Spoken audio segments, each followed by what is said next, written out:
This next show starts with me being chased by a Bigfoot in a place where there's been 2 Bigfoot sightings. I was thinking to myself, I don't care how elusive they are. The pilot of helicopter logging operations have got to have seen them if they're real. And in this show, a Huey helicopter logger came by that said he not only saw 2 times, but got the track casted and saw one for 400 or 500 yards.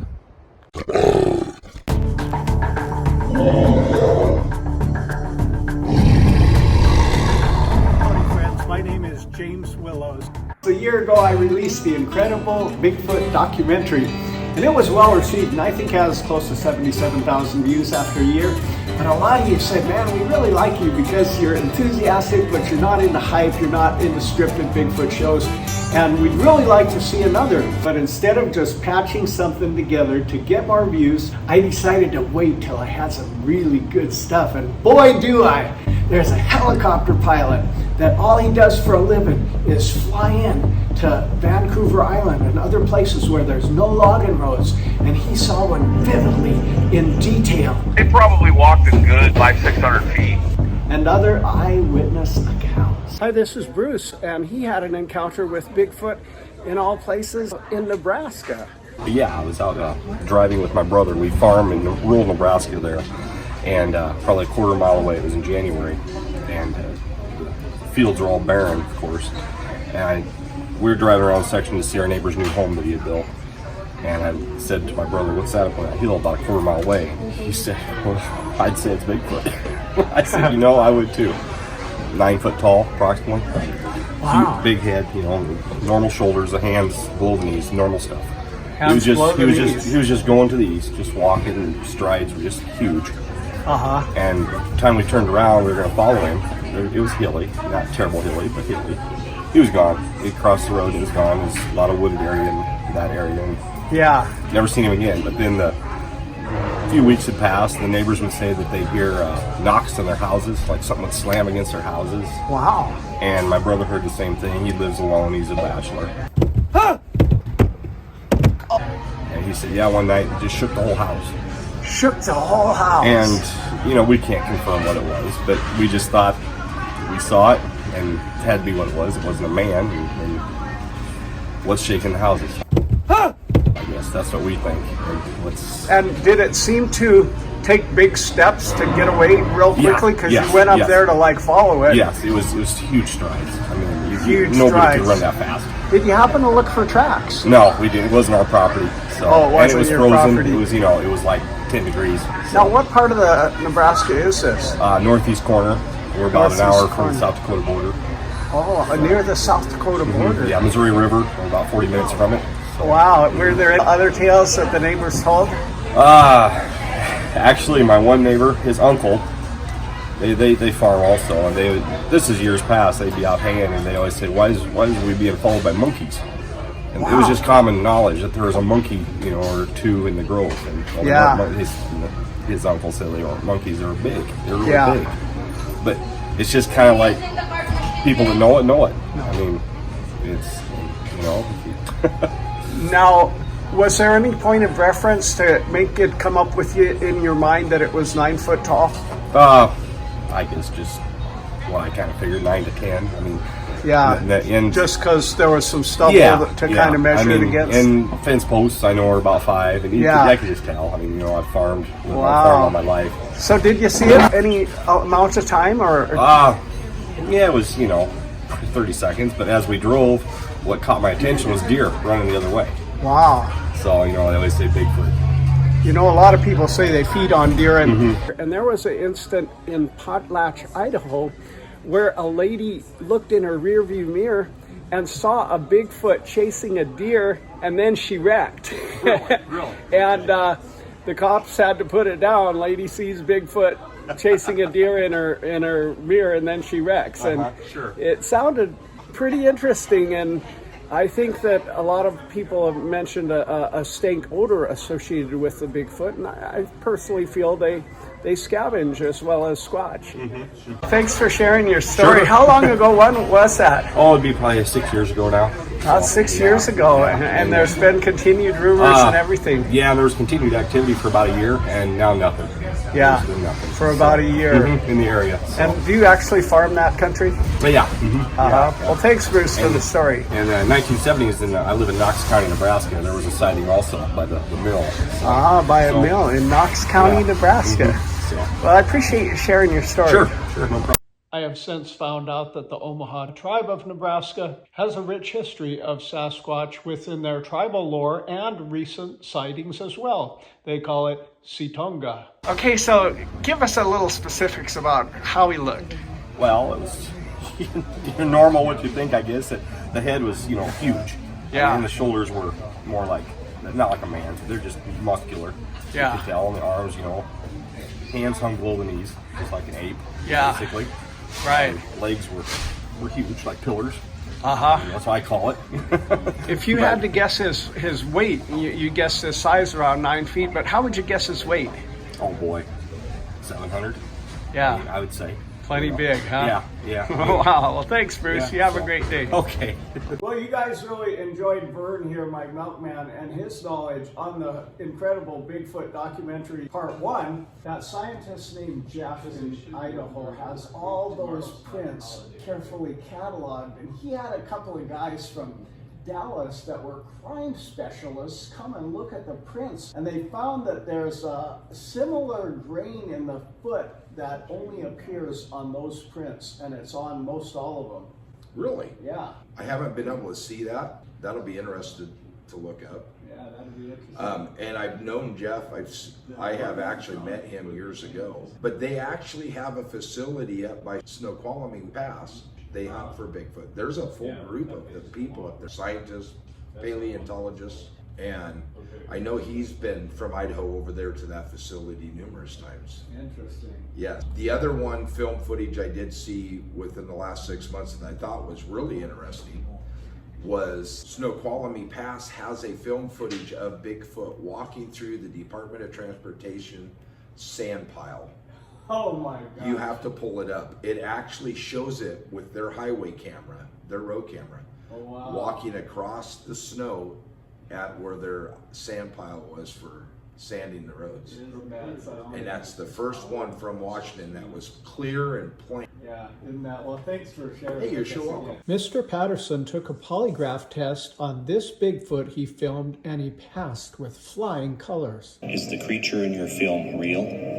Yes. Well, since my first documentary 14 months ago, I've been out hunting and hiking plenty, but I still haven't seen a Bigfoot myself, but this was pretty cool. I did get an elk across a freezing river on a 14-degree day and had to haul it across the river piece by piece. Hi, little red fox. How you doing? But I did have this wild red fox come to within 6 feet of me, and he wanted to tell me something, but I kind of got stage fright when I saw his sharp fangs so close to my bare legs because I only had cutoffs on. So I kind of botched the Dr. Dolittle session. You better go now. Now, thanks to almost 78,000 of you who watched the first documentary so far, but while it was premiering in my business, this young man got all excited because his brother saw Bigfoot in Utah up close and personal, so he wanted to give me that story. Somebody that is doing a documentary on Bigfoot, and he's gone around, was it California? Yeah, California, Oregon, Washington, and Montana.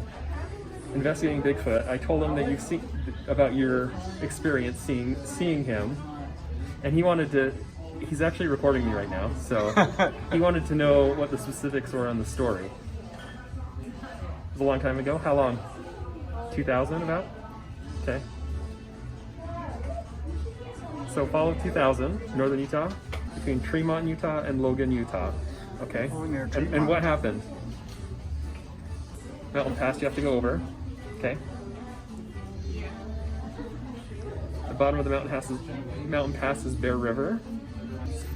So the road goes down and there's an indentation on the bottom where it goes across the river and then it goes back up and out. Bear River. Okay. So you're coming out. Okay. Over the top of the crest, it was nighttime.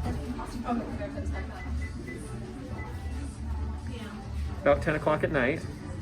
Was it dark already? Was it dark already then? Yes.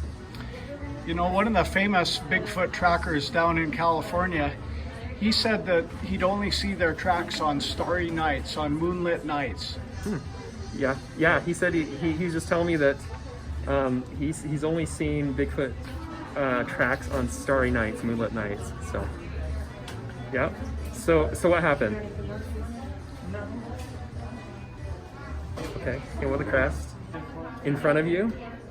So there's a big and hairy squatting in the middle of the road in front of you. And what do you do? So you had to swerve into the other lane to miss it. Okay. Wow. Slammed on your brakes. So it came to a stop 20 yards past it because you'd swerved to not hit it. Okay. So you're looking out your back window at it. Stood up on 2 feet. It was holding something in the road and it was picking something up. Looked like roadkill it was picking up or something. Okay. So looked at you for 10 seconds, just standing there. Okay. Wow. And when it took off, you said it took off back down into the river. And how did it take off? On 2 feet? Ran on 2 feet. Ask him, did the run look graceful or So did up to it that look point, a he bit was not a awkward? believer, but now it's his only explanation is that it was Bigfoot. He's got a question for me, Corey. Hold on. Ask him if the run seemed graceful or if it seemed like awkward in its running. Did the run seem graceful or awkward in the way it ran? Very graceful, long strides. Graceful and long Graceful and strides. long strides. Interesting. Yeah. And how big? And how big was he? About, would you say, if you were to guess? I know 20 yards is a little way off in the dark, but a lot taller than your car. Okay. At least 8 feet tall. At least 8 feet. Okay. Is this a wilderness area there by Bear River? Is that Wilderness River? Was it Bear River that it went across, or? So there weren't any houses or anything back then, but there are houses there now. Okay. But back then, was it like fields, or was there forest around, or what is it? What did it look like?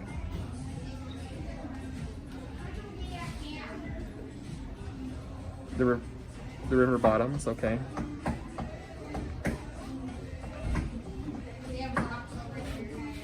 The top of the river bottoms were more fields. Okay. So it was a little bit in the open then. Oh, there's more trees in the river bottoms. Okay, so when he headed back down to the river bottoms, he was in the cover of the trees a little bit that way. I see. Okay. And could he tell at all what color it was? Could you tell what color it was? Or was it light enough that you could see what color it was, or? It was dark, brown or black. Darker shade. Okay. Yeah. All right. Well, thanks, Corey. And what was its face like? Did it look kind of like a gorilla, or what was its facial? Could you tell what its face looked like? Did it look more gorilla-like, or very hairy?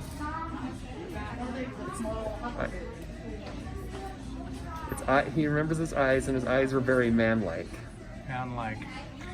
And he wasn't a believer before, but afterwards he is. Yes. Since then, it's his only explanation is that's what it was. Is he reluctant to tell the story, or does he not Are you mind? reluctant to tell the story, or do you not mind telling it? Yeah. He said he used to be, but now he tells it all the time. You know, some of the people I interviewed, they won't even say they really saw it because they're afraid people will call them crazy. Right. He said that some people are afraid to tell it because they're afraid people will call them crazy. Is that kind of why you wouldn't tell it before? Or used to be? That used to be his thoughts. Yeah. Well, tell him thanks. I appreciate it. So now he said he's actually proud of believing in Bigfoot. He's come around to admitting and letting people know about it. Yeah. Well, thanks, Corey. He wanted to thank you. In researching Corey's account, I found that there was a sighting by a police chief in that similar time frame in the same Tremont and Logan Garland area of Utah, and in researching Bruce's account, I found that there were also sightings in that area of Nebraska, and then they dissipated entirely. Hey, look at the nice fish I caught. I found I'm not the only one who has been having this experience of Googling what I consider a pretty real sighting and finding others in that area. There was a pro fisherman named Matt Stefan. I just watched his testimony and I put the link on here for you. He saw what he felt could be nothing other than a Bigfoot or an escaped gorilla in the wee hours of the morning in Wisconsin. And so he Googled Wisconsin Bigfoot sightings and found that the place that he saw it at is the hotbed for Bigfoot sightings in Wisconsin, near Phillipsburg. So I don't think it would be fair to say that, well, you can Google any place and find Bigfoot sightings. There is consistency in sightings in specific regions. Well, you can see we've done a whole batch of jam today and it's all over me. But the cool thing about having the business here is I'm talking to all these people, and Landon here actually watched my last documentary and really thought it was cool, and then came up to me and said, you know, I believe I had an experience with Bigfoot. So we were out hunting for elk out in Red Bluff, which is a place out in Washington State. And it was coming around nightfall, and it was just sunset, and everything, the forest went dark, and behind us is this big giant bluff, and rocks fall all the time, but this huge boulder was actually thrown. Well, it feels like it's thrown because it fell further than most other boulders, and it didn't roll, it was just a thud. The rocks were so big and the noise was so loud that you could hear the rocks hitting the rocks in the water underneath. Wow. It was a kaboosh with a crash. So they were big rocks that whatever was throwing them. Wow. Like 200 or 300 pounds. Like, you can't lift that up by a normal human. And you actually saw the boulder? Yeah, it went down the hill and it fell down, and it wasn't like you could hear it falling. It was just a thud next to me, and then it rolled on the ground. Wow. Isn't that something? Was there any movement or signs or smell? It smells reeked. You smell it smells like skunk. Yeah. Like strong skunk. It smells like a barnyard. And you don't think it may have just dislodged from up somehow naturally? It does a washout with rain, so it will slowly fall, and then it hits rocks as it goes down, and then it comes down to a little pebble slide. Well, it was just thrown, like it was pushed, because it just hit and then rolled along. It didn't hit like any other rocks. You know, the Bigfoot throwing rocks is a pretty common thing. My buddy, he was out huckleberry picking, and the chief told him, don't go in that certain burn. There's Bigfoot in there. But he went in the burn anyway, picking, and he said they saw some creatures there that actually threw a couple of giant rocks at them. And so he had a tale of rocks being thrown as well. Giant rocks, like yours. I really did like your documentary, so. All right, thank you. Now check this out. When I get a report like this, I go on the internet and check if there's anything similar happening in that area. And here a guy living in a remote part of Red Bluff said that he was relaxing by a stream and a big rock whooshed over his head, and then another, and then another. George E. Shaw. I was pretty good friends with one of his offspring named Monty Shaw. Anyway, there's a few of the select best of my huckleberry pickers that learned it all from George Shaw and the Cree Indians, the way that they do it and their systems and everything. And that's why they're bringing in these beautiful berries, and they're making $3.50 a day while other people are making lunch money. Just sorry for the joke. Anyway, George Shaw told them that there's this burn that they really should never go into, but they went in there and was doing a little picking, and all of a sudden they see this rock come flying that's, you know, yay wide and that thick, just come flying, and they're thinking, man, who could do that? Who could do something like that? And I'm just trying to get this story out while it's fresh in my mind that they told me, hon, I'll be out there in a minute. And they was picking. All of a sudden they see this rock that had been thrown coming near them that's like 2.5 feet wide and that thick.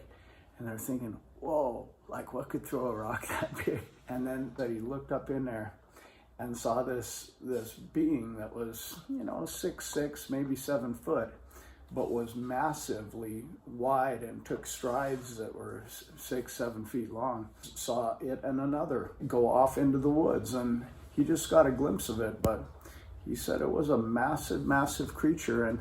And he was telling me that in that area, George, the chief, he said there's a lot of trees that have been pulled up right by their roots and everything, and their huts are up there and everything. These are some of the real mountain men that have been picking huckleberries for me for like 32 years. I trust their word, and I know they've been in the deepest reaches of huckleberry country that could also easily be Sasquatch country. This is where it all ends up, in my 40-gallon steam kettle. As it was getting dark, we pulled into the spookiest island. It was just a kind of a spooky place because it had really big cottonwood trees, and there was a foggy mist surrounding it. And we pulled up into a little finger inlet that went toward the island with our canoe. Now those islands are remote. Something was giving me the heebie-jeebies because I just felt like I was being watched. And finally I said to Jay, are you sleeping? He said, no, something's giving me the creeps about this place. And then as we were still laying there, kind of having the creeps already, then there was a huge curse flash in the finger inlet next to us. Well, this family was watching the Bigfoot documentary right over here, and Jay and his son Bodie were saying they found some similar Bigfoot. What are they called again? Dens. I call them Bigfoot dens. They said they found some similar Bigfoot dens as the one in my show over by Superior. Pretty much. I keep hiking around, mushroom picking, huckleberry picking, and just hiking in the woods. And I keep finding these dens, and it's just enough for a torso to fit in. It's not even enough to cover your legs, and that's what's so weird. Is it's a man-made structure, but it's not big enough for a man to fit in. Yeah. So it's just big enough to shelter for the night. And she was saying her auntie or something saw one over in Superior. Yeah, both my they seen one in Superior running up the mountain. My aunt did, and then other family have seen them over in California, other parts of the country. And she said the arms were dangling rather low. Yes. Isn't that something? Mm-hmm. Almost to the ground. Yeah. Wow, well, appreciate that, Jay. Yeah, no problem. Possible Bigfoot den. It's weird because it's a bum shelter. What?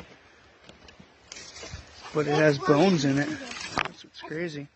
Let's put in the bones in. Do I? Well, no, there's more because of Bo, but those two bones before he threw them in there when I walked up. Now stick with me here. The helicopter pilot's testimony is next. In my first documentary, I did some exploration into some amazing country, looking for the Sasquatch myself or following up a report that I had received. You will enjoy that show if you haven't seen it. This is a mean bear track right here. It's a wide one. That is a wide one. Look at that, and then it continues on. And I have been doing plenty of exploration myself. In fact, I filmed this unique bear up close in Glacier National Park. And this is a very unique bear in that I believe it's a grizzly and black bear hybrid. You will see that it has the face of a black bear, but the hump of a grizzly. But rather than taking you on a bunch of Sasquatch expeditions, I felt it would be more profitable to interview for you those who said they actually did have an experience. I'm here with Joe Barnaby, and he's going to tell about his friend, and this is not an actual Bigfoot baby, this is Jeremiah. I am sorry for the noisy, somewhat distracted atmosphere in some of my interviews because none of my interviews on any of these documentaries are in any way pre-prepared where I tell the people what they should say. So go ahead, appreciate you sharing your story. Yeah, so Bob, he works for a helicopter outfit that basically fights fires in California, but it's like a privatized unit. So he doesn't work for the actual firefighter department, but he also works for an outfit that does the logging industry up in Washington. And he told me a story. The story was very convincing. and it was right from the heart. He said he had piloted. Now, there's no roads to the logging, where they collect all the lumber. So there's no roads. No Are they roads. actually doing the logging with airlifting? Airlifting, they'll come out. Wow. Yeah, so they'll come out and cut it down. They'll bundle it up, and then and the helicopter. What I'm saying is gigantic. So the load is incredible. I don't know what they call it. It's got it's like there's no like it's empty in the middle, but it's just huge, gigantic. It's a workload. It's a workload. Fighting work. Yes, and he rested for the night, and he was in a cabin in the middle of nowhere, and he woke up the next day to find prints all around his cabin, going right, leading into the woods. Like it came down, checked it out, and then went back in. The guys he works with, they were non-believers for a while until they started having their own experiences with this being, Bigfoot, Sasquatch. He told me that story. He ended up making casts of them because he did. He compared the casts to the ones that were from the Patterson Gimlin film, from Patty, the original one that was world famous. And that was one story he told me. The second one, he was in a different part of Washington, and he was relieving himself. Now, what part of Washington was that? Did he happen to say? You know what? I could call him up right now, and if he's not working, hopefully He's there. He's a good dude. That's incredible because he could tell you more. Like hearing it from him is a lot easier. I could probably put him on videos. Let's go right here. Key contacts. would it be okay if I gave Jeremiah a soda or something? Yeah, that'd be cool. Like maybe a 7-Up's okay? Yeah, his pops is over there. So. I don't know if you're going to hear this, but hopefully he picks up. Hello. Hey, Bob, what's going on, brother? What's going on, Joe? Hey, man. It's kind of cool, brother. I'm in Montana right now, going through Glacier National Park. Just left part of it, and I walked into the store and I see some it's like gift shops, restaurant / right on the road. I don't know exactly where it is, but the gentleman I'm with right now, I don't even know your name. What's your name? James Willows. James Willows. Yeah. So I told him about your experience with the helicopter, but he'd love for you to tell him exactly what you went through with the Sasquatch, if you don't mind. Oh, when I was at the whole river in Washington, is that the one? Are you talking about that one, or when we were on Vancouver Island when the guy saw it? Yes, but I was going to get to both of them. I also told him about the time you had the helicopter, and you were in the cabin, and then you told me, and you said that the footprints were there all around the cabin as well. Yes. Yep. Yep. We had them around the cabin, and that was we were on Vancouver Island, and then we were flying the cutters in because you can't build logging roads up on Vancouver Island, so everything's got to be flown in. So we were in a Hughes 500, and we were flying the cutters in, and as we just came up over, we were about 400 feet, and two of the cutters saw one walking across the clear cut, and we circled back around and did a complete 360, and we were heading towards it as it was walking back into the timber. It was big. There was that one, and then the next one was when we were camping on the Hoh River. Sir, how big? Well, when you're 400 feet up, you can tell it's bipedal, it's walking.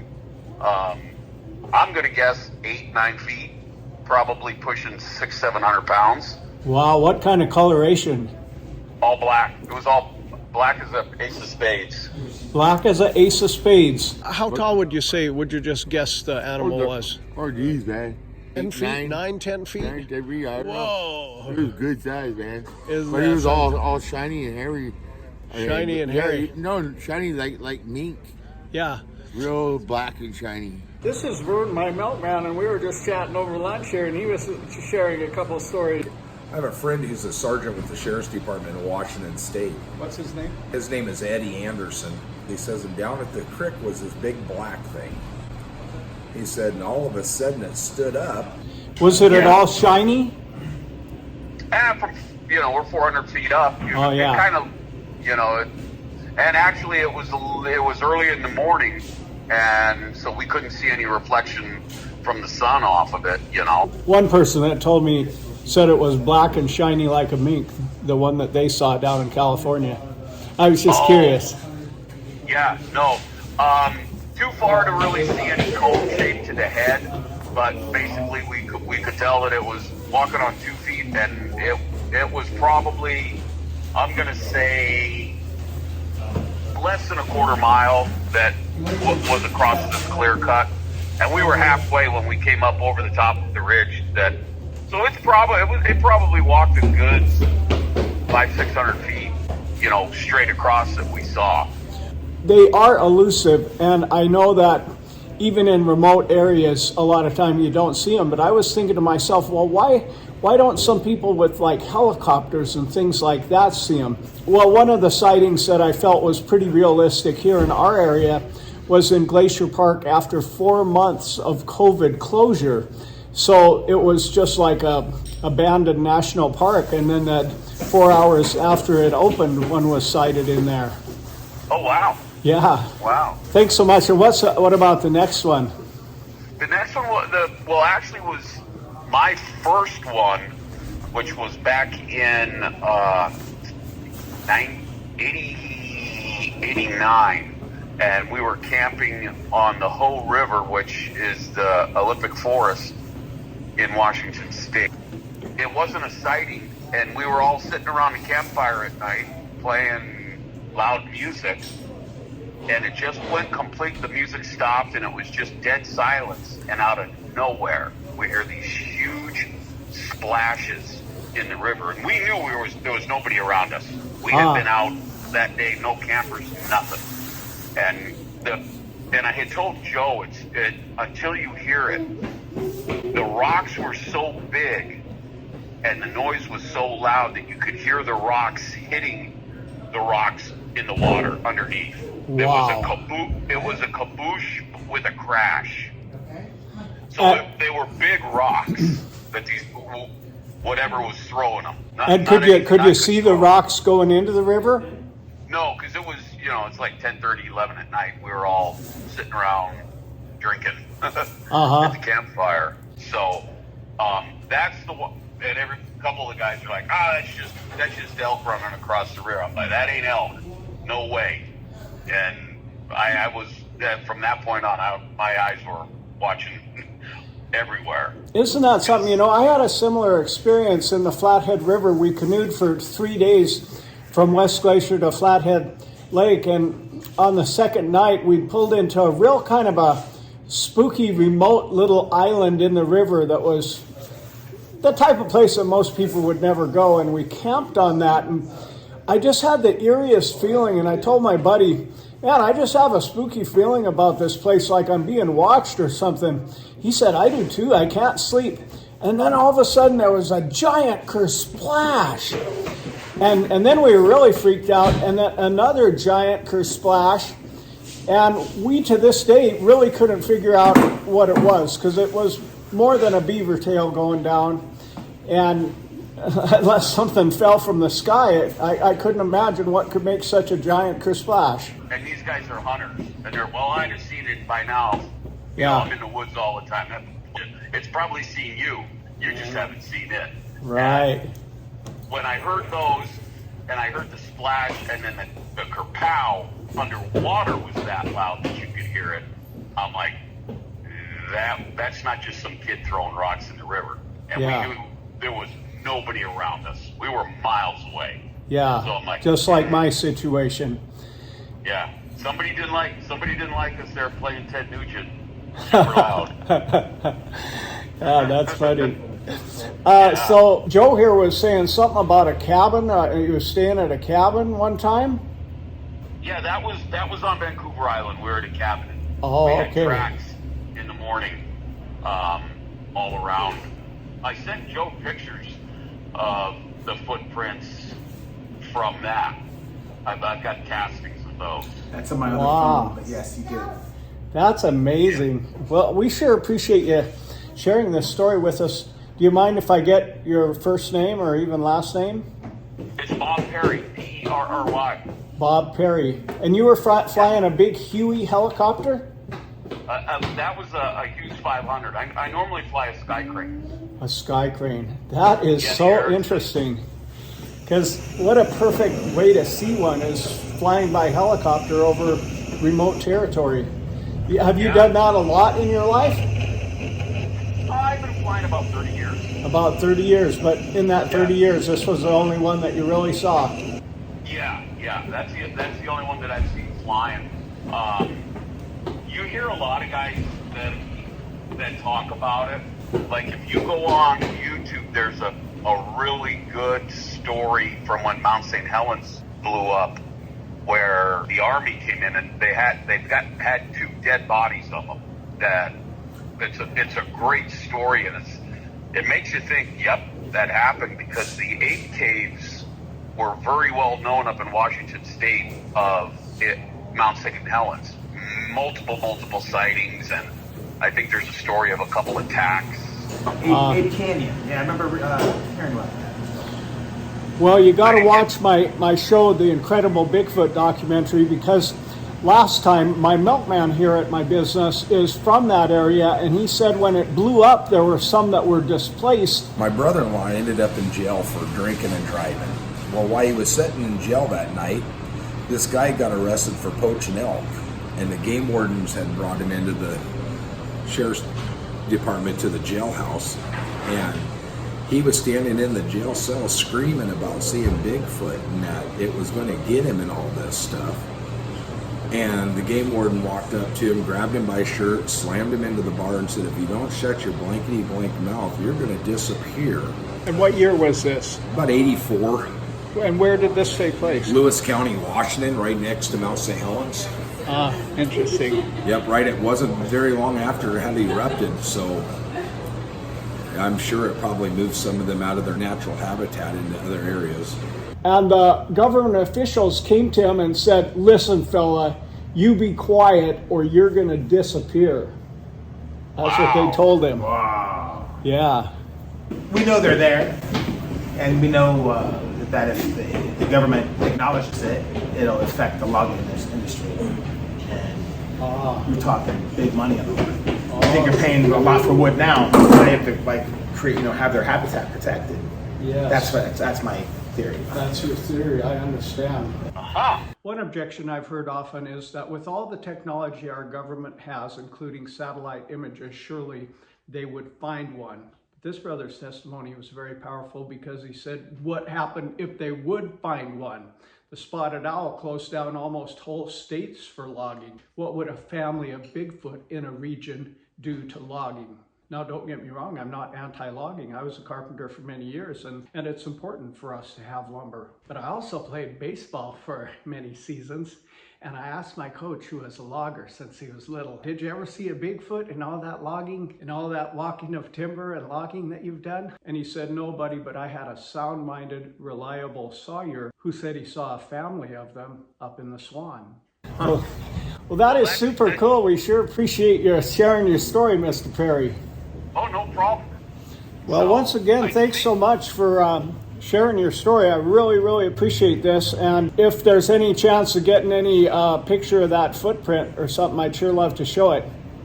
Okay, I've got him in my phone. I'll send. Wow, well, that is super cool. Wow, right? Yeah. So I was like, yeah, I'll tell you the story, but that's to hear it from him. He was the one. It's amazing. Well, we're going to sign off, but thanks so much. All right. Good talking to you. Good talking to you, Joe. All right, Bob. Great. I'll give you a call later on, brother. But we gotta get going. Yep, we do. Listen, it was fantastic. I thought I'd just share that with you. Thanks. Bye.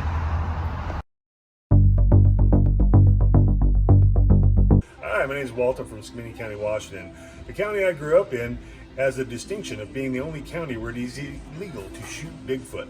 The reason that being is in the 70s, a lot of people started coming up there trying to shoot themselves a squatch to prove its existence. Unfortunately, a lot of the guys in that county look a lot like me. So in fear, be mistaken. So in fear for the lives of their constituents, they made it illegal to shoot Bigfoot.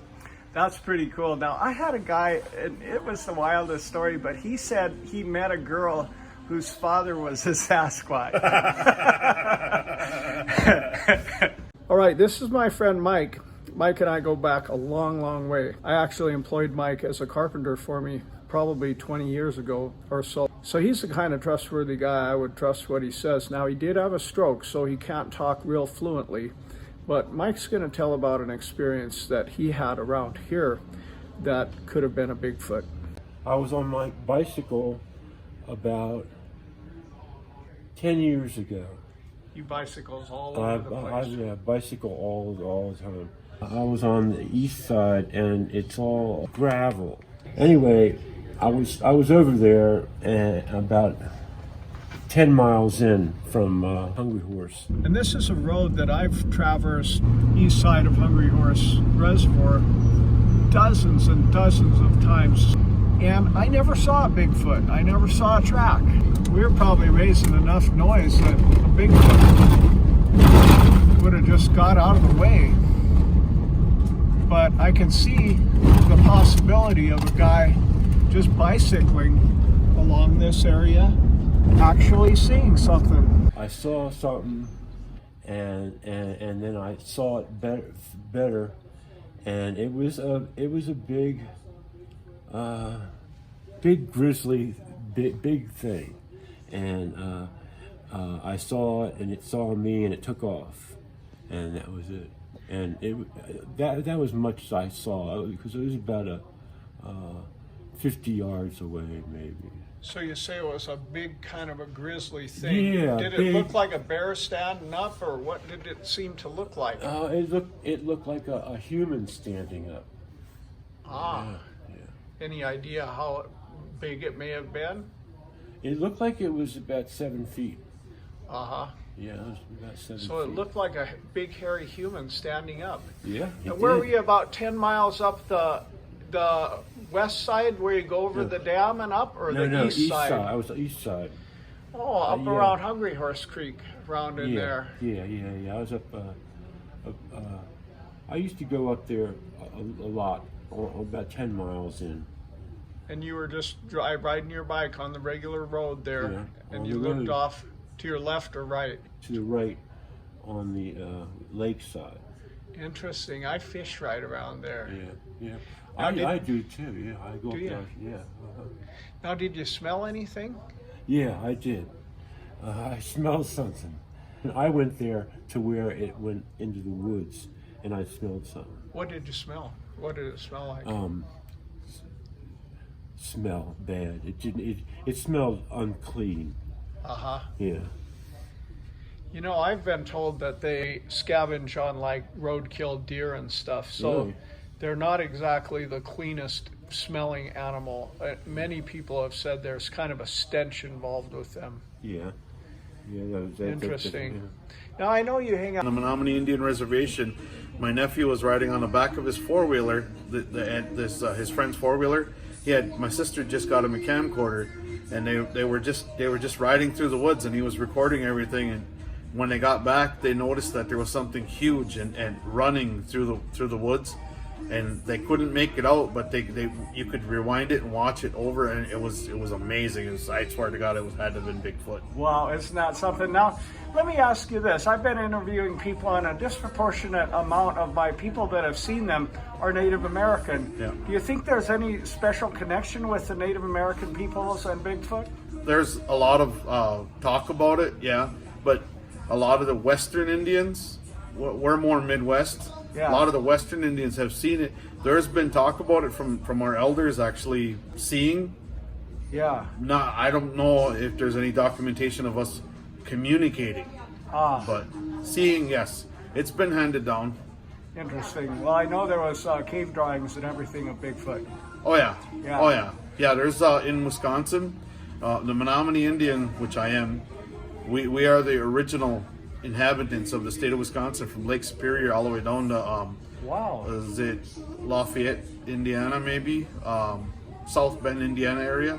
Yeah. So and there was guys telling me that I needed to come see the caves, that they actually had drawings of a lot of stuff, and a lot of stuff, and also Bigfoot drawings and stuff, like just bigger And person. where are those caves? On the map, it would be between Black River Falls and La Crosse, Wisconsin. Oh, interesting. In that area. Well, thank you for your time. What's your name, sir? Colin Law. Colin Junior. Law? Yeah, Junior. Well, thank you. God bless you. Yeah. I made a paper in grade school. I went to St. Anthony School when I was little. It's a Catholic school. And I wrote it. They told us to write a paper. It was a science fiction day. Yeah. But I don't know why, but this was in my head. I wrote on that paper that the Bigfoot is like the military. They go in and they see, but they can't be seen. And Bigfoot is the monitors. And whenever a world war happens, UFOs are seen. But this is what I wrote on her, because we are different from you, the white man. We are different from the Chinaman. We are different from the black man.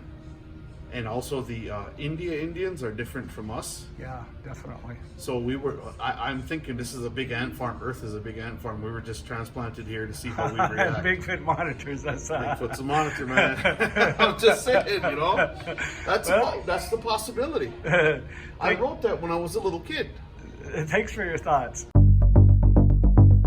Okay, I'm from Panama City, and I work at Target as a vendor. My name is Julie Robbins, and one of my vendor friends, he came into the store one day, and he was just white as a ghost. And he's like, "You are not going to believe this." He said that I was riding down Highway 20, and it was like 4 o'clock in the morning, and he said that he could see this figure. It was that morning, right? You saw him right after this happened. It was that morning, and he thought it was a bear. But as he was coming up close to it, he said it was huge, and he realized it wasn't a bear. And he said what got to him was that it took 2 strides, and it was across the highway.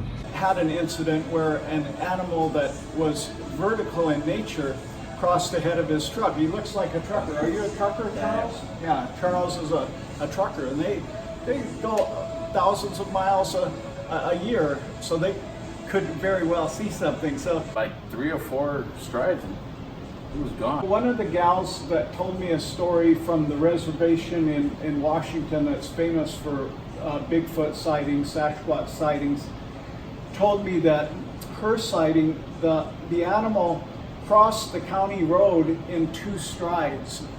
And did it seem like it took quite a bit of territory per stride? Well, yeah, it was a 2-lane road. Probably about 3, maybe. I'll say 80 feet, and I would say within seconds it was up there because it had a big stride. He said what got to him was that it took 2 strides, and it was across the highway. Wow. And it just disappeared into the woods.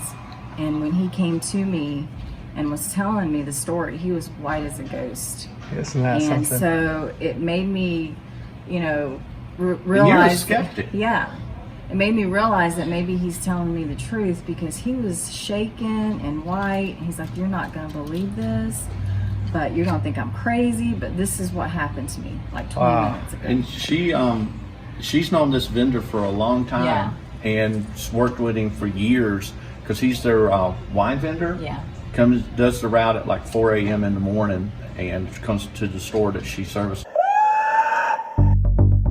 Okay, this is Mandy Vonado, and she went to Tallahena where her parents lived, and they had an incident. So tell me about that. So in Tallahena, Oklahoma, me and my brother went down to the cabins down there at the bottom of the mountains, and it's about 1-2 o'clock in the morning, sitting out on the porch, and dogs are going crazy, just barking, and all of a sudden they stop all at the same time, and out of nowhere we hear. Was it like a holler or a yell of some kind? Yes. High-pitched or low-pitched? Or going through a range? Well, I would say it started off with a high pitch to a low, just in that, like a split second of the noise, whatever, but it echoed off the mountain. Wow, and how long did it last? 3 seconds, maybe. 3 seconds. Yes. So what did the dogs do when the noise occurred? Oh, everybody just stopped in sync. All dogs that were barking immediately stopped. Do they put their tail between their legs? I don't know, because it was off in the distance that these dogs were barking on the hill where these people lived. because people live all up from the side of the mountain there. Yeah. And they just immediately stopped and never made another noise. Wow. We did not hear any dogs from there on. And there's parts of the Kiamichi Mountains that's never even been stepped foot on by humans. I mean, it's that vast. It is. It's very vast. Just like looking out here. Yeah. Isn't that something? Yeah. Well, you'll see on my next video a Native American guy who said he heard one right over here on that mountain. Wow, that's cool. So that Talahina area you were saying is sort of known for It is Sasquatch. it's very known. Oh wow. Talahina, Oklahoma. And your parents lived there a long time. They lived there for a couple of years and now moved back closer to us, but yeah. And it was that kind of in the mountains? Oh, it's very mountain. What mountains? Kiamichi Mountains. Kiamichi Mountains. It's But very Mandy wooded here like says this. she's not necessarily a believer, so that screech didn't make a believer out of you? Almost. Almost. I didn't get to see it. I didn't get to see what made that noise, but I don't think that was a human. Yeah, I don't think I'm a believer. Yeah. This guy's a believer. The knuckle dragging mouth breather. Knuckle dragging mouth breather. Well, thanks, guys. Yeah. You bet. Okay, so my name is Michael, and I'm a former resident of Hungry Horse, Montana. And so back in 1970, 6 years old, me and my siblings and a couple of friends were back on the lake in the back towards the elementary school. Now, I was on the my Stingray bike, brand new with the slick on the back, you know, as we all know, back then that was the fad. And they were all on foot. We're throwing rocks and carrying on back there and having a great time as kids do. And we heard this screech. It wasn't an elk, it wasn't a moose, it wasn't a bear, it wasn't a deer, you know, it wasn't a wolf, it wasn't a coyote. It was a distinctive screech that people say that Bigfoot doesn't exist. I beg to differ. I heard him, and you could just feel that it was something other than any of those animals. Scared the you-know-what out of it. Yeah. So, we took off. I'm on a Stingray bike. I am very excited and adrenaline's flowing. I'm scared and I'm rolling. I've got this. I'm going home. I'm going, and here comes my big brother and here comes my big sister. They're all passing me and I'm scared. Oh, no, come back here. They're not coming back. They're not coming back. They're moseying on back to the house too. So they beat me back to the house. I show up a couple minutes later. Everybody dispersed. And we heard this, and to this day, they'll tell you the same story. So we know for a fact, in these here hills, Here is the area in Hungry Horse where he was talking about hearing the animal. There's a river down there, and across on that mountain, it's pretty wild. I've hiked it, and I didn't hear anything, but that's where he was speaking of. They were probably right down there playing by the river and heard the sound coming from across the river. The gal that was with him, that's been with him for many years, also said he told the story to her many times. And he said even years later when the kids got together and talked about the incident, it was always a spooky incident that really sobered them up. Well, the animal would certainly have some nice pure water to drink, huh? Yeah, we were coming down the four-wheel drive roads, and so we were coming back around the switchback. We heard some whistling, so we stopped, shut the vehicle off, and whistled at it, and it whistled back, and that was the last of that. So. And where was that at, Ken? It was above Wilkinson, Washington. Pretty high? Yeah, it was pretty high up. Did you go look for tracks or anything? No, we never got out. It was just too late, dark at night. Yeah. It was like around midnight, 1 o'clock. Ken was saying he feels they mimic other animals. Yeah, that's what I've seen in all documentaries. Yeah, so in this case it may have been mimicking a bird or something. Yeah, a day bird. Interesting. Yeah. Well, thank you. You're welcome. How are you? I'm camera Okay. shy. Oh, come on. On YouTube, there's a Bigfoot video, and there's a guy who's dressed in a Bigfoot suit, and he goes across the road, and they're filming it, right? He actually gets hit. He dies in the suit. And did he die? Oh my gosh. And it wasn't far from here. Yeah. Yeah, on Highway 93 or something. Yeah. Train conductors and stuff, and the stuff that they've seen. You know, when you were talking about the guy who gets the testimony from hunters, it brought to mind what I saw is a guy said he was 4.7 miles back in the woods bow hunting, and then they supposedly saw this Bigfoot, and it was pretty hokey. You could tell it was somebody in a Bigfoot suit. And so sometimes those fake incidents turn people off, and I know there are such fake incidents. She was just driving along, saw a Bigfoot chasing a deer along the side of a highway, and she said she checked her mirror a second time just to get that second look at the mysterious creature. When she looked up, the deer ran right in front of her car, and that's when she says she hit it. Bigfoot. The woman described Bigfoot around 7 to 8 feet tall. Her crash and the Bigfoot sighting occurred at milepost 366.9, which is near Bricken Road. Bigfoot, yep, Bigfoot, caused her to crash her car. Now, because the potlatch incident was carried on the Associated Press, you can find numerous reports of the incident, but none of the reports you will find will have the lady's name. It simply says an Idaho woman. It is because the lady who reported it is a well-known member of the community and that the case has political implications. Well, this is Kim, and she lives near the Potlatch area, and she was mentioning that there's some activity in that area. Well, yes, I've yet to see Bigfoot, but there's been several sightings around where we live. They've been known to occupy Moscow Mountain. And then a couple years ago, I believe there was a woman that wrecked her car north of Potlatch as one ran in front of her on the highway. So I live in Onaway, Idaho, which is literally just right over the hill from Potlatch. Since Potlatch was a company town when it was formed by the lumber mill, by the Potlatch Corporation, It had like the world's largest lumber mill almost. Yeah, there was no alcohol allowed. So right over the hill was the town of Onaway, which had bars in it. So whenever wives would try to contact their husbands, they'd say they were on a way home. That is hilarious. That is So I've been very curious about this whole incident because I read about it, I researched it, because it sounds pretty credible. Some lady saying that she saw a Bigfoot cross, and then she saw it in her rearview mirror, and it was chasing a deer, and the whole ordeal was enough that she wrecked her car. And you know, it was on national news. And, oh, was it? Yes, and so I was pretty house.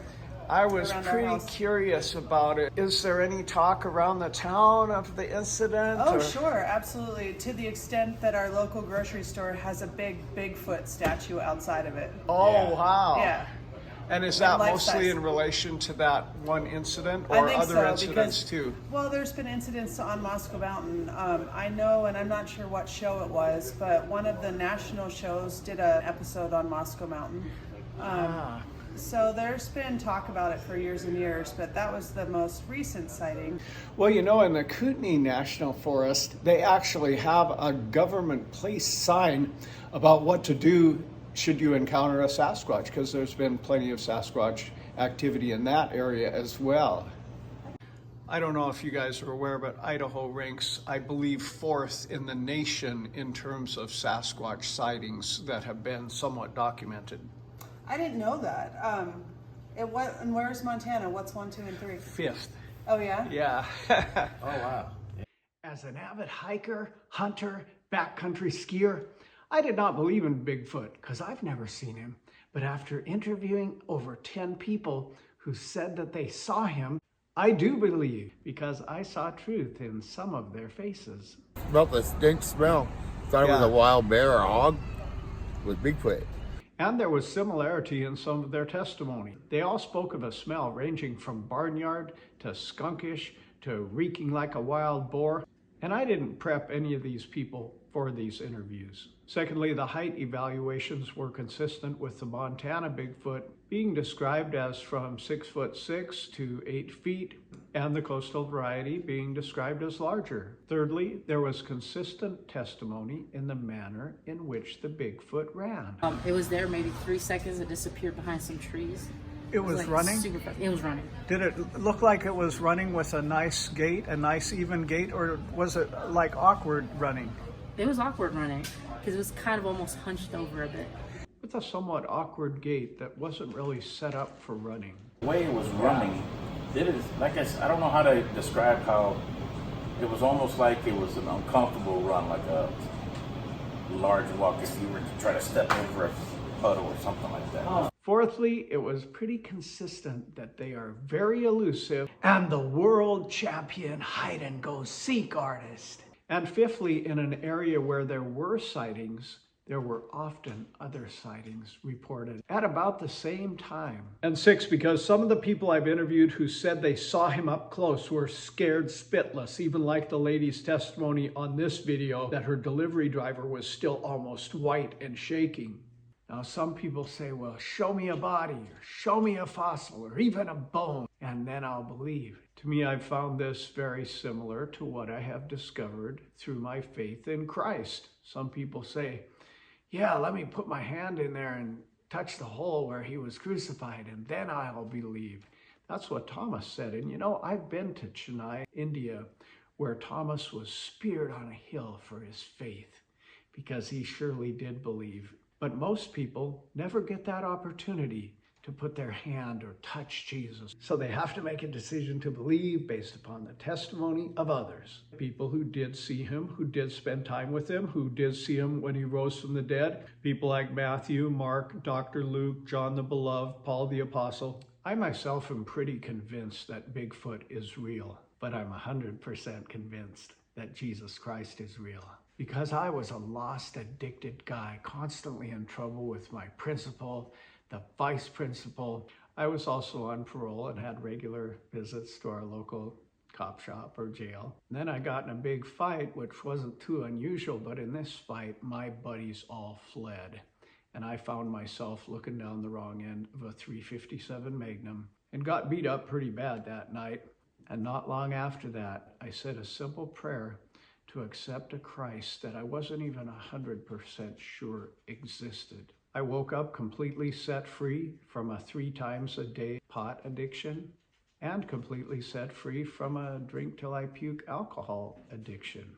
When the principal of our high school, Mr. John Giacomino, noticed the great change in me, that I went from a troublemaker and a fighter and someone who'd show up drunk at the school dances to an intelligent, level-headed kid, he called up my pastor and said, "Pastor, what did you do to that Buddy Willows? Can you do it to some more of these kids?" Pastor said, "I didn't do nothing. Jesus changed his life." And that was really the truth. And my parole officer, when he saw me, he said, "Buddy, I can see you're a completely changed individual. What in the world happened?" And I said, "I came to know the Lord Jesus Christ." And he said, "Well, I can see it in your eyes. Something is completely different." And it was.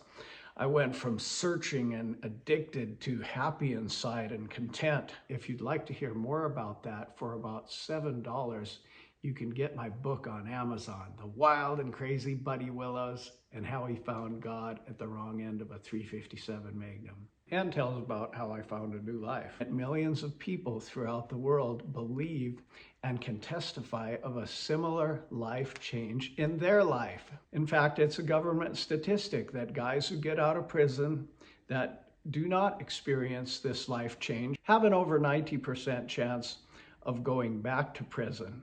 But others who sincerely experience the same life change I did and stick with it have a very small chance of going back to prison. Some of you may have come to believe in Bigfoot through my documentaries. And if you do, that's cool. But it would be even more cool if you came to believe in Christ Jesus through my documentary. And if you would like to say the same simple prayer that I said that night that was the turning point for my life, this is the prayer, and I'd like you to pray it now. Heavenly Father, I realize I'm a sinner, that I have missed the mark and fall short of your glory. I know the penalty for sin is death, and I thank you for sending your only Son, Jesus, to take my penalty on the cross. Now, Lord Jesus, I surrender my heart to you. Come into my life and be my Lord and Savior. So I believe that you rose again from the dead. And I'm asking that that same resurrection power would come into my life and give me the power to rise from addiction, loneliness, depression, or whatever binds me. If you did it for Buddy, you can do it for me. Now, I love and appreciate all the subscribers on my channel. I even have cannabis growers that have subscribed to my channel. And I really want to just serve everybody regardless of what their religious preference is. But if you said that prayer, go to this channel on my station called Christian Teaching. But if you go there, I will give you some things that will help you go the distance. When I first became a Christian and started going to our local church, I heard the people talking. Why, buddy, you'll never make it even a week. If he stays off of drugs and drinking and partying and chasing girls for even 2 weeks, it'll be a miracle. 3 weeks max, and he'll be right back doing what he always was. But somebody else told me, buddy, you can do this. All you got to do is read your Bible every day and be in church every Sunday. And I thought, man, I'm no rocket scientist, but I think I can do that. And for 40 years now, that's what I've done. I've never smoked a joint and I've never sold a joint. I even gave all my bongs away to my friends and I've never even been drunk. It's working. But for those of you who think all this is a crock, that's okay. I still like you. It's cool. But I only took 5 minutes. Now, I hope you enjoyed the video. And if you liked it, please share it with your friends. And if you give me a sub, maybe I'll have a little more dough to make good videos. Thanks now. Good boy.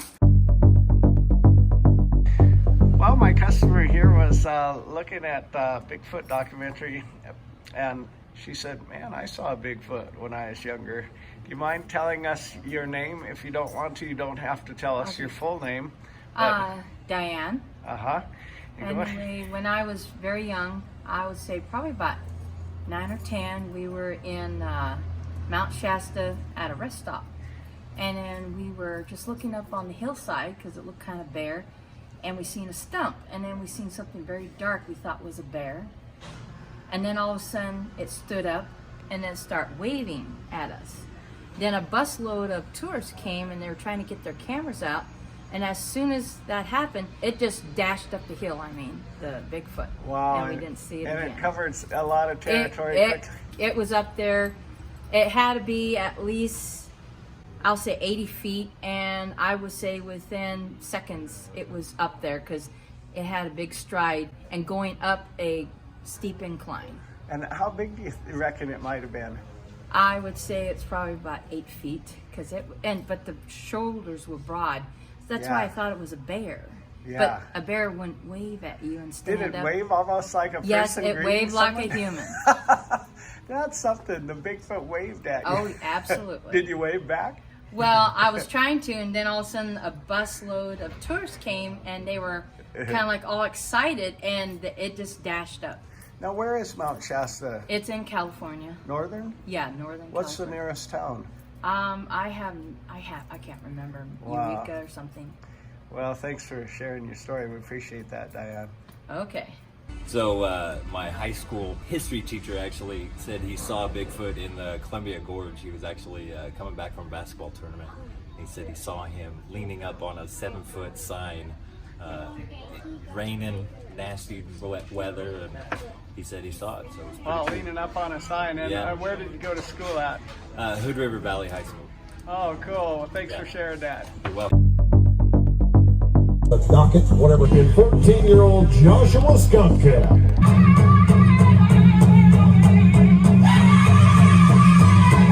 To touch the ground as they are off and now watch this. Miles Skunk Cap. Duck Lake on the Blackfeet Indian Reservation. And as the sun was burning a hole through the morning mist, we could see this beautiful bison herd roaming the Blackfeet Plains as they had for thousands of years, probably. I think I got one. Oh my God. Pulling me in. The beautiful rainbow trout. Particularly blessed to land this beautiful brown trout. He had no expression, and it was like he was staring right through me.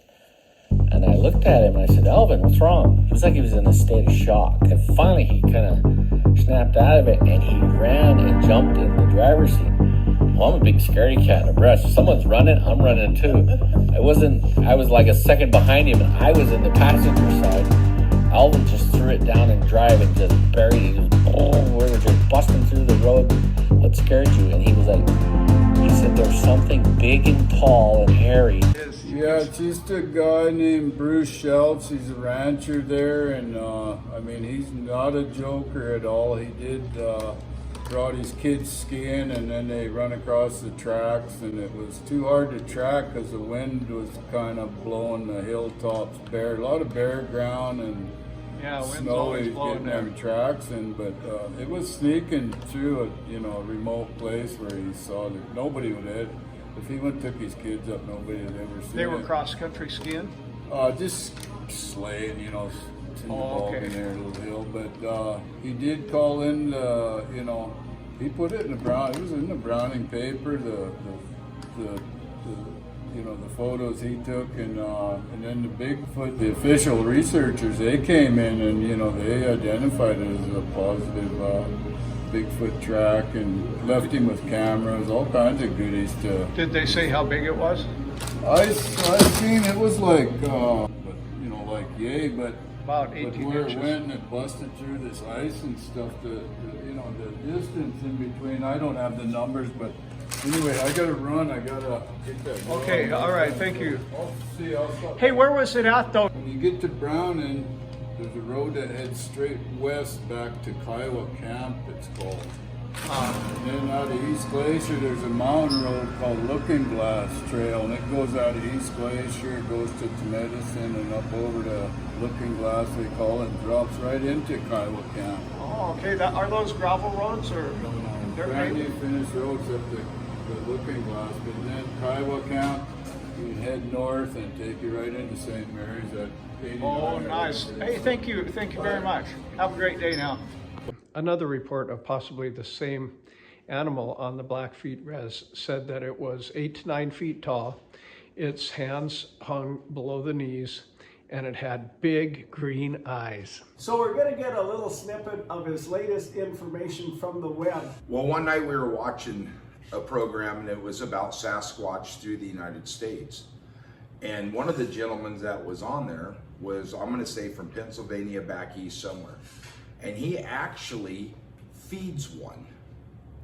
He actually showed pictures of the apples that he gives him, and he has created this relationship with this creature of feeding it, and you can see it moving through the trees coming up to his apples. He will not tell anybody where it's at, where he goes, because he's afraid somebody's going to shoot it. Isn't that something? He's been on numerous times talking about it. That is something. 38 years of archery hunting under my belt. Wow. And all that time, I seen 2 cougars in my whole life in the woods. Only 2 cougars. And that was 3 years ago. We seen them both the same hunting season. But did you ever see a Bigfoot track or any evidence? Nope, never seen anything like that. And I hunted a lot next to Mount St. Helens in Washington State. And I've traveled a lot of roads, been into a lot of places. Never come across anything.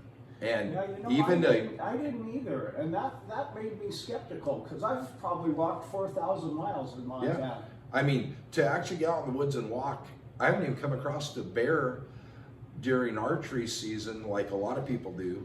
Yeah. I've had one experience with the bear, and that was a grizzly bear. Second week of archery season, my nephew, I had him learning how to bow hunt.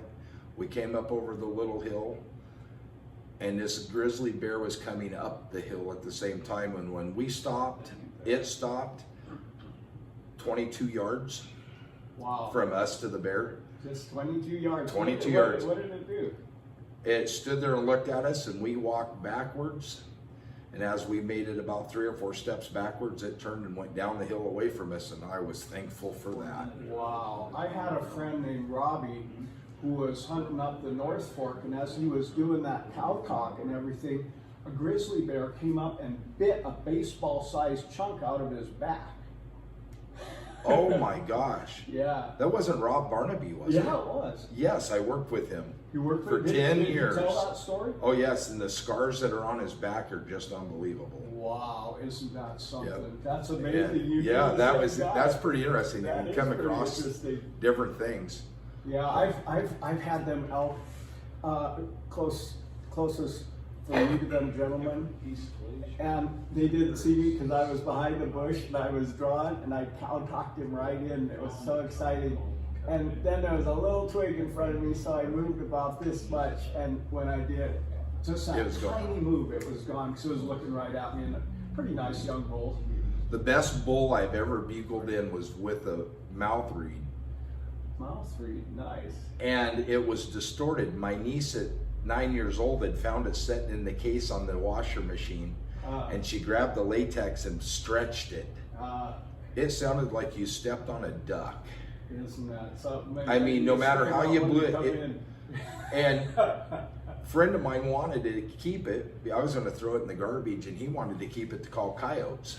He thought it'd work. Yeah. Well, we were out. What did that call? Yeah, we were out grouse hunting, and I seen a herd of elk up on the hill.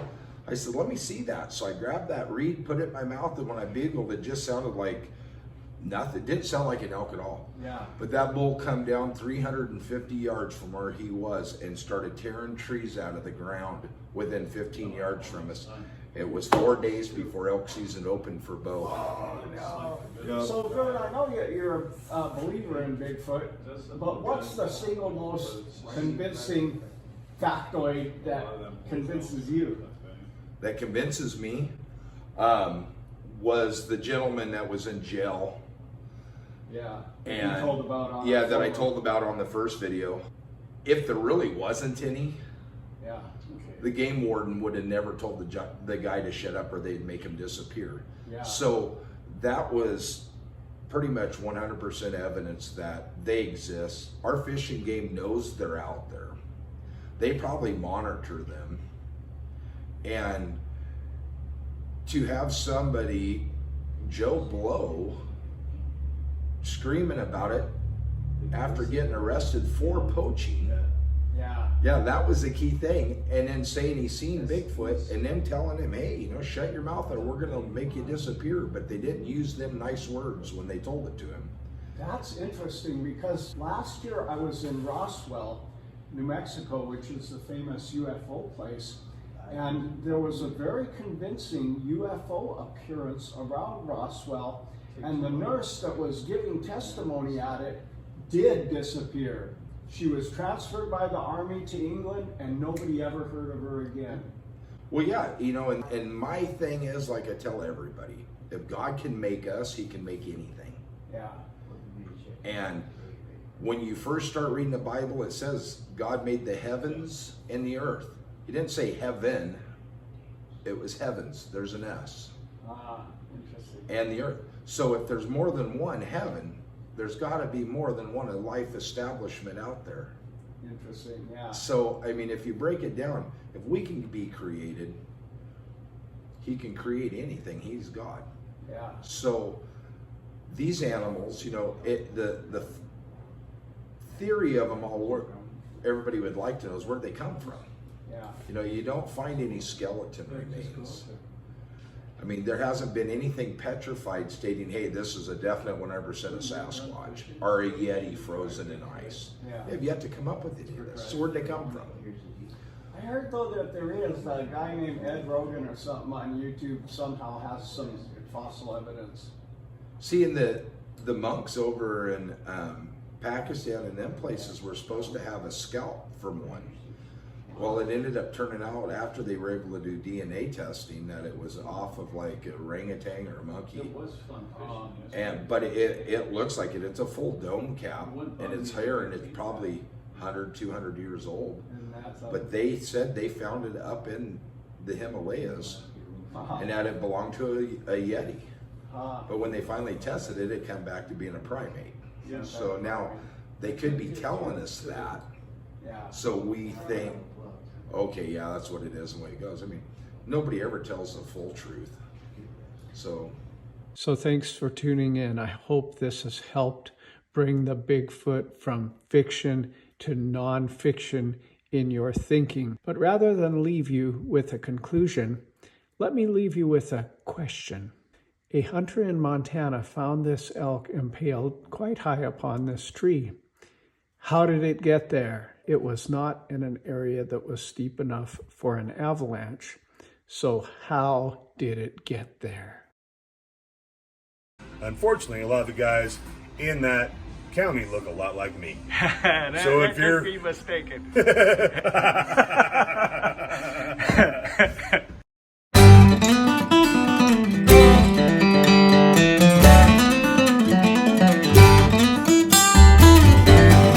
But we're heading out now.